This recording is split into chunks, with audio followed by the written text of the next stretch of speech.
How do you identify where someone is from? Is it the place that they were born into?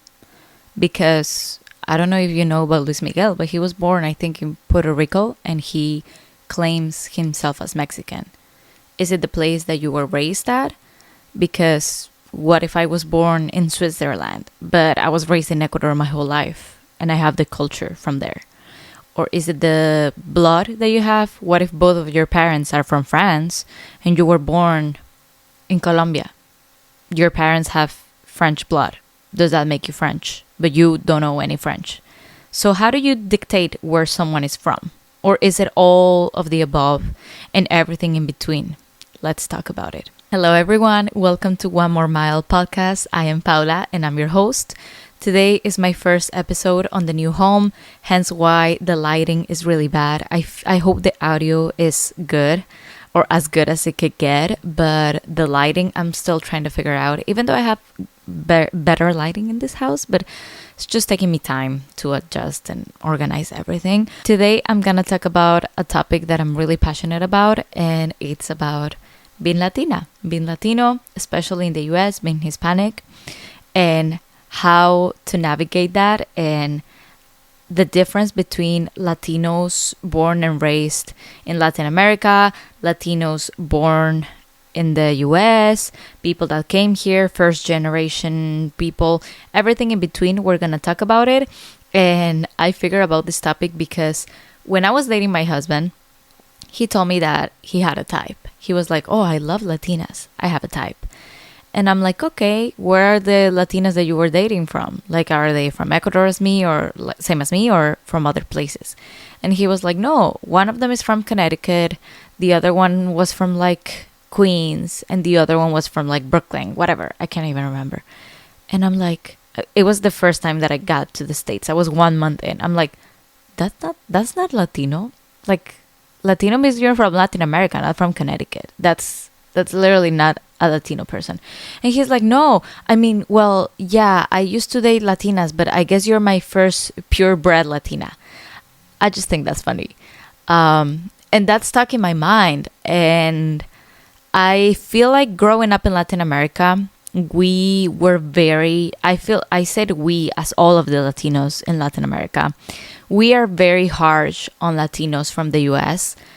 I include myself. I used to be like this. I used to be like, if you were not born and raised in these streets, if you were not born and raised into this culture, eating this food, talking in Spanish, seeing all these people, doing the things that we do in Latin America, you are not Latino enough. And that's the real thing. I used to think that way. Stupid, I know. But that changed when I came here and I start to meet people that were, maybe they had Latino parents, maybe one of their parents was Latino, maybe they were born there, but then they were raised here. Maybe they feel some sort of connection. They have grandparents that were Latino. But I feel like it's a topic where, especially the last few years, I remember 2022 when Bad Bunny came with the Un Verano Sin Ti album, is this quote that was like, "Todo el mundo quiere ser Latino, pero les falta sazón." Everyone wants to be Latino, but you're missing spice, you can say. And I do feel like a lot of people started claiming being Latino, being like, "Yeah, I'm a spicy Latina. Yeah, oh my God, reggaeton. Yes." It became very trendy for around those times. And even 2025 now, there has been times where it has been trendy to be Latino. And it's like, "Oh yeah, I'm Latina, I'm Latino." But at the same time, what does that imply? Like, again, is it the place that you were raised at? Is it the place that you were born? Is it the blood that you have? I have friends and I have people that I know that they were born here in the States and they're like, "Oh, I'm American. Yeah, my parents could be from El Salvador, but I'm American." Or I have people that are like, "I have never, ever been to Mexico. I don't even speak Spanish, but I love the culture and I'm Mexican." Okay, so where I don't think we should need to draw a line, but I would like to hear your opinions in where do we dictate who is Latino and who is not. I do think that as long as you have respect for the culture and you try to immerse yourself in it and you at least try to honor it and you somehow take a little bit of ownership, you can call yourself a Latino. I don't like when people are like, oh yeah, I'm Latino, and they don't even try to speak Spanish. It's like if I was born in France, but I was raised in Ecuador, and then I'm like, oh yeah, I'm French. Yeah, we. And I can even say one sentence. Like if you're gonna claim it good, take the ownership, learn Spanish, or at least a little bit of Spanish, so you can claim it, or be like, yeah, I'm learning Spanish. Oh yeah, I go every summer. Like do at least something. Tell your mom to teach you a dish from your country, or watch a novela. Do whatever you want to immerse yourself in the culture. Don't just say, oh, I'm Latino because my great grandparent came here, and like, yeah. But what do you guys think about that? Now, with this, I do feel like Latinos come in all shapes, sizes, colors, and situations, but at the same time, not all Latinos are immigrant, and not all. For example, I came to this country 4 years ago. That makes me an immigrant. My dad came 4 years ago with me. That makes him an immigrant. But I have a lot of friends that are first generation. That means that their parents were, maybe they came here. Yeah, first generation. Their parents came here and they were born here. They're a first generation. My husband, he's a first generation. He's not a Latino. He's a first generation Pakistani American. His parents are from Pakistan, and he was born and raised in Queens. He considers himself as an American. My husband, when you ask him, he's not like, oh, I'm from Pakistan. He considers himself as an American. His name is very Pakistani. He looks Pakistani. He speaks Urdu. He was raised with the food. He was raised Muslim, even though he's not fully Muslim right now. But he considers himself as an American. And I feel like it's very, that involves everything. This is his home. This is everything he knows. I think he's been to Pakistan only maybe once in his life. And that's the reality for a lot of first generation Latinos too. This is their home. America's their home. They're Americans. They were born and raised here. They are Americans. So at the same time, we can't be forcing people to be like, oh, you're not Latino enough, or bashing people, because I can imagine what it will be to be a kid and having to translate every single legal thing, every single important mathematical thing for the rent or anything else to your parents because they don't speak in English, because you're the only one that when you learn a little bit when you go to school, but you're 10 years old. I can imagine that. My husband had to do it in Urdu for his parents. So every Latino kid, I'm pretty sure, had to do it in Spanish for their parents. So at the same time, I feel like it's like immigrants like me, people that came maybe 10 years ago, 5 years ago, even 20 years ago. We struggle when we were older. So right now that I'm an adult, I'm not going to say that I'm struggling right now. I feel like I'm in a very happy place in my life. But when I came here 4 years ago, I was struggling and it was hard. And I'm not going to lie, I was panicking. But at the same time, I feel like first generation kids, they struggled more when they were kids. Right now that they're adults, I'm not saying that the struggle is not there, but they're kind of like, the little birds leave the nest. Well, you're a kid, you live with your parents and you have to help them because they don't speak the language. They left everything behind and it's just you and you're the one that belongs here. They don't belong here, so you have to help them out. I would love to have one of my many first generation Latino friends in the podcast and talk about the feelings of growing up as a first gen. And I know there's guilt and I know there's a bunch of things that come with it, even though I'm only seeing it from a outsider perspective. Because think about it, you're a kid and a lot of people told me that some of them feel like, okay, I'm too white or too American for the Latin people in Latin America, and I am too Latino or too Hispanic for Americans, for the people here. So it's like you don't belong in neither one of those places. And I gotta confess that we as Latinos in Latin America, we do that a lot. We are like, oh, you're a no sabo kid. Oh, you can barely pronunciate. Oh, and I feel like it's because we're so proud and so like intersected with our culture that we don't want any stranger to come and like try to get in, but at the same time, they're not strangers.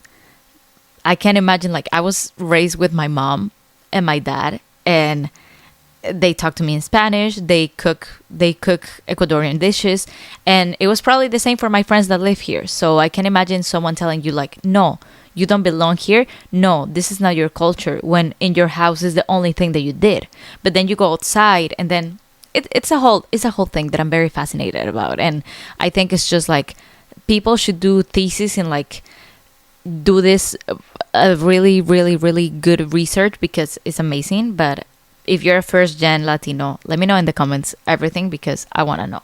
But at the same time, I'm just going to talk about my experience while being someone that came from Latin America 4 years ago. I have to say that I came with privilege that maybe not a lot of people have. And the biggest one that was that privilege is, and I came here knowing English. And I think that's the best thing that I had. That I was able to like build my resources, if that makes any sense. I don't know what I'm saying. Reality is that if you don't come to this country knowing English, oh, you're gonna suffer. You're gonna suffer because my brother, my mom, my dad, they suffer 3 times more than what I did just because I came with the level of English that I have right now. Maybe a little bit less because in these 4 years I must have learned something, but I came with a really good English, so that was an advantage. So everything is coming from a place of privilege, even though I'm still an immigrant, but with privilege. I love my friends. Disclaimer, I love my friends. I feel like 98% of the friendships that I have right now are Latino people raised in the US. I feel like the 1% will be like everything in between. Like, I have friends that are purely white, black friends. I have friends that are desi, brown people. I have friends that are, I don't know. No, I don't think I have like European friends in here.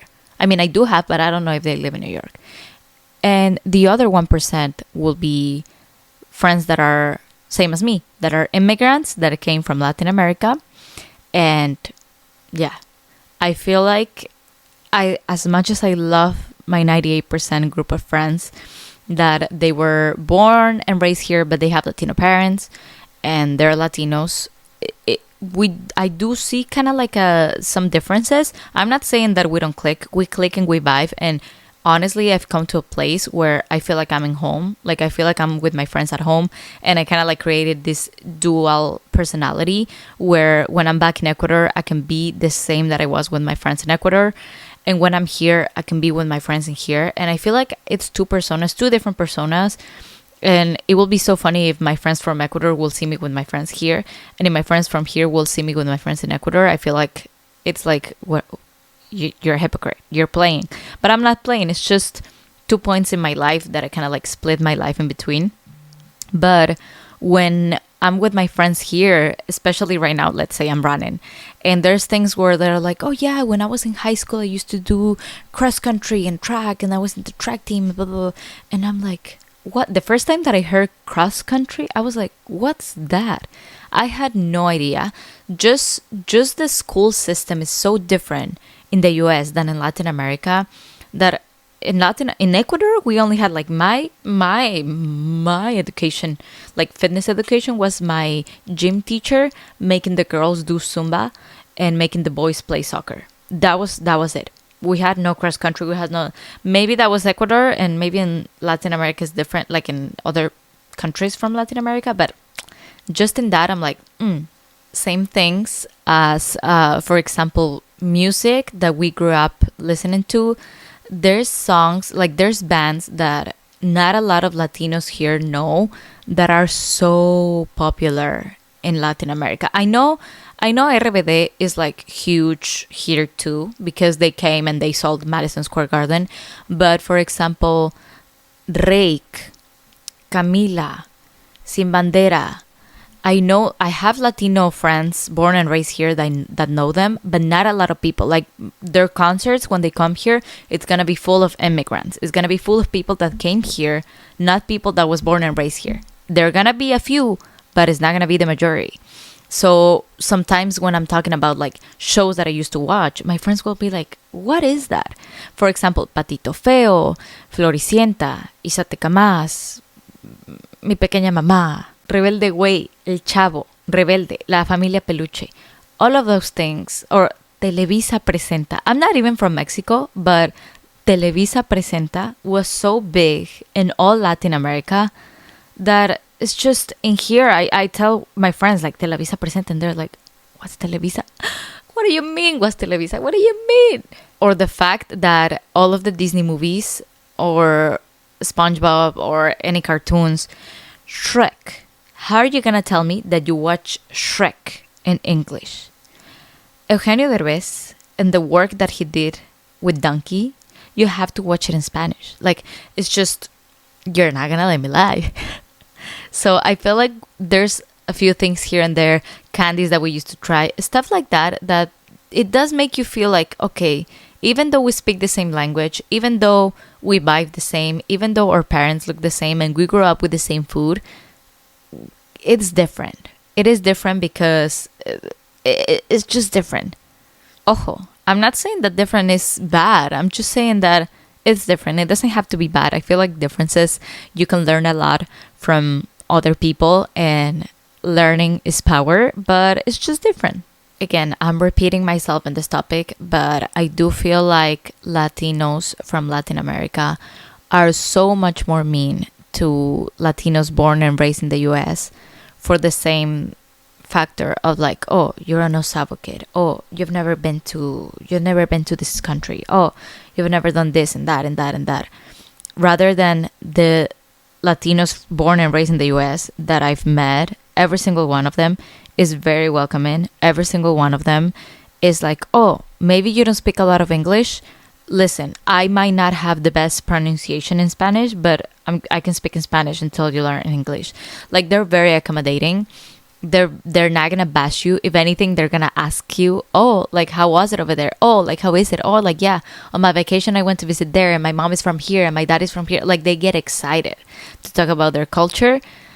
And I feel like Latinos from Latin America were just like, you weren't raised there, you don't know, how is it, the struggle. Because it is a struggle.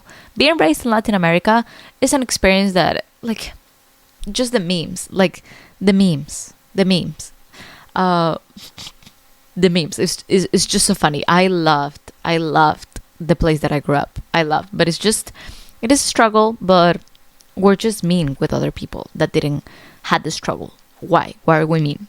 And again, this comes from someone that lives in I think it's the most diverse city in all the US, which is New York City. So I go to Manhattan and I see people from everywhere. There's people from everywhere. There's people from Ecuador, Mexico. There's every single Latino you can imagine. There's people from Pakistan, India, China, Japan. There's people from Europe. There's people from every single part of the world. So I feel like inclusion and people being nice to each other is different here than it will be in other places. I can't imagine being a Latina from Latin America in, I don't know, the Midwest, or in, like, I don't know, in the South. It will be very different, and I feel like New York City has a huge privilege for us Latinos born and raised in Latin America. But yeah, with everything that's been going on with the Latin community, again, I said it on TikTok, and I'm just gonna say it in the podcast here. If you have the privilege to talk, if you have the privilege to go and protest, if you have the privilege to do so, and you know you're gonna be safe, and your parents, your family, everyone is gonna be safe, and you're not gonna be compromising anything, do it. If not, do not force anyone to talk. Please do not force your Latino friends that are born and raised in Latin America and came here 5, 10, 20 years, 30 years ago to talk on the topic, because it's not that we feel like we belong here now and like, oh no, I'm American now, I have a green card now, and I'm not gonna talk about it. No, it's literally because it's the fact that we, even though we have everything, and even though it could happen years, it could happen, and time can go by, years, you could have kids, you could have a family, you could have a business. We're never gonna be from here. We're never gonna be from here. And every Latino born and raised in Latin America knows that. So don't force your Latino friends born and raised in Latin America to speak on the topic, because this is our home, but at the same time, this is a home, una casa prestada. I don't know how to say it in English, but this is not our true home where we can go. And when you get home, you take out your clothes and you put it anywhere, and you're like, I'm home. This is a home where we feel comfortable, and this is a home that feels like home, but we have to respect it more, because it's like our aunt's house. It's like, okay, I have trust and confidence in my aunt, but I'm not gonna come and make a mess because she can. Pew. This is literally our aunt's house. So don't force your Latino friends born and raised in Latin America to speak on the topic because of what I said before. Again, just to finish this podcast episode, all Latinos come in every single shape, size, color, situation, country. Even if you have never been in the country that your parents are from, even if you only have one parent that is Latino, even if you don't have any parents that are Latino and you were born there and you were raised somewhere else in the world and you feel a deep connection to the culture, even if you're not even a single ounce of anything Latino from anywhere, but you feel connection and something with the culture, you can still learn from it. You can still immerse yourself through it, through movies, songs, history, books, the food, the people. When you travel, talk to the locals, go to a market and see how their lives are. If you have friends that are born and raised there, sit down with them and just have a conversation about how life was there. How was the transportation? How was the school system? Did you pay rent when you were living there? How is the minimum wage over there? How is the government over there? What made you came here? Why? Ask those questions. I feel like sometimes Latinos born here are scared of asking the question, maybe because they know what their parents go through, and maybe I don't know, maybe it's just like this stigma of like asking, oh, why do you have to leave your country that you love so much and you claim to love so much to come here? But not every immigration story is bad. I'm not saying that every immigration story is bad, but not every immigration story is the same. Some people come here for different reasons. Some people actually love being here, and some people just see this country as a stepping stone, and then they will go back to their country. No matter what, we're here. We gotta be respectful. And at the same time, Latinos come in every way, shape, or form. So just grab your Latino friend from Latin America and have a conversation. And if you're a Latino from Latin America, grab your Latino friend born and raised in the US and just ask them questions. How was it growing up as a first gen? Was it hard? Did you feel like you belong more in one place to the other? Would you like to leave for a certain time in your home country, in your parents' home country, and just see how the culture was how they tell you that it was? Are you proud? Do you prefer to just be labeled as American? You can ask so many questions and we can learn from each other so much. But I want to hear you, and I want to read you in the comments, and just let me know even if you're not Latino, even if you're not Hispanic and you're first gen from any other ethnicity in the US, or even if you're just born and raised here and your family has been born and raised in the US for ages, just let me know. Let's start a conversation about this topic that is just fascinating. Do you think someone is from the place they are because they were born there, they were raised there, their parents, their blood? Tell me about it. That was it for today's episode, something that I really like. I'm gonna leave my socials in the description. You can follow me, and I will see you on the next one. Bye guys, take care.